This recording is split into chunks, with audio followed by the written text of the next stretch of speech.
کبھی یہ رجحان صرف مغربی دنیا تک محدود سمجھا جاتا تھا، جہاں اینڈریو ٹیٹ جیسے سوشل میڈیا انفلوئنسرز مردانگی، تعلقات اور سماجی کرداروں کے بارے میں متنازع خیالات پیش کر کے لاکھوں نوجوانوں کی توجہ حاصل کر لیتے تھے، مگر اب یہ رجحان سرحدوں سے نکل کر ایک عالمی صنعت کی شکل اختیار کر چکا ہے۔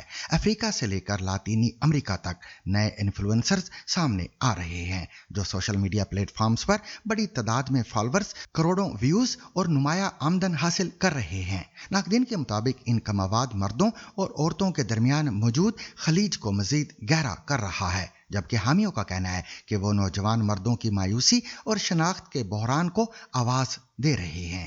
جیکی ویک فیلڈ نے کینیا اور میکسیکو میں اس تیزی سے پھیلتے ہوئے رجحان کا جائزہ لیا ہے۔ ان کی تحقیق یہ جاننے کی کوشش کرتی ہے کہ سوشل میڈیا الگورتھمز کس طرح ان آوازوں کو تقویت دے رہے ہیں، ان کے فالوورز کیوں بڑھ رہے ہیں اور اس بڑھتی ہوئی ڈیجیٹل تحریک کے اثرات خواتین اور معاشرے پر کس صورت میں مرتب ہو رہے ہیں۔ جو لوگ پروسٹیٹیوٹ کے پاس جاتے ہیں آئیں پش اپس کریں۔ میکسیکو سے تعلق رکھنے والے انفلوئنسر الٹمیچ کے ورلڈ ٹور پر لاس ویگس کے پروگرام میں سینکڑوں افراد نے شرکت کی۔ مردان کی سیلف امپروومنٹ اور ریلیشن شپس کے بارے میں ان کی ویڈیوز لاکھوں لوگ دیکھتے ہیں۔ خواتین باہر سے رو رہی ہوتی ہیں لیکن دل میں وہ آپ کا مذاق اڑا رہی ہوتی ہیں۔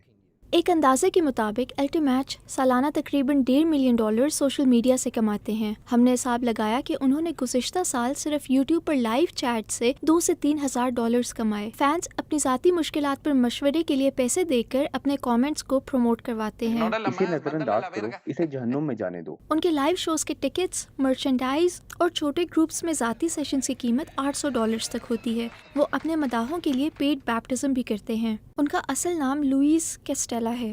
ہالی ووڈ اداکار بننے کی کوشش کے دوران کووڈ کے زمانے میں انہوں نے آن لائن ویڈیوز بنانی شروع کی۔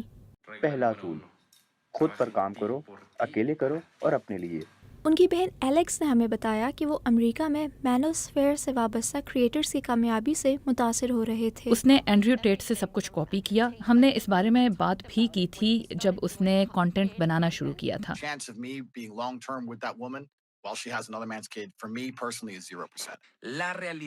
حقیقت یہ ہے کہ اکیلا باپ خواتین کے لیے اپنی کشش نہیں کھوتا، لیکن اکیلی ماں مردوں کے لیے اپنی کشش کھو دیتی ہے۔